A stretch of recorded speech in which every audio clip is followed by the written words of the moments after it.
എനിക്ക് 3 വയസ്സുള്ളപ്പോൾ തന്നെ അമ്മ എഴുത്ത് ഒന്ന് പഠിപ്പിച്ചിരുന്നു ചെറുപ്പത്തിലേ. അമ്മയ്ക്ക് അതിൻ്റെ ബാക്ക്ഗ്രൗണ്ട് സംസ്കൃതം പഠിച്ചതും പുസ്തകം വായിച്ചതും അതെങ്ങനെ അമ്മയുടെ ബാക്ക്ഗ്രൗണ്ട് തന്നെ അങ്ങനെ വന്നേ?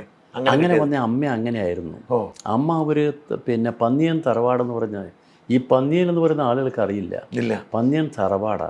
അമ്മയുടെ തറവാട്. അമ്മയുടെ തറവാട്. അമ്മയുടെ തറവാടിൻ്റെ പേരാണ് എൻ്റെ പന്നിയൻ എന്ന് പറയുന്നത്. ഈ തറവാട് എന്ന് പറഞ്ഞാൽ നമ്മളെ അവിടെ വലിയ പ്രധാനപ്പെട്ട തറവാടായിരുന്നു. ഓ പഴയകാലത്ത് ആ തറവാട്ടിൽ ചെറിയ അമ്പലം ഉണ്ടായിരുന്നു. ഓ അത്ര പ്രസിദ്ധമായ തറവാടാണ് എന്ന് പറഞ്ഞാൽ വലിയ തറവാട്. ഓക്കെ.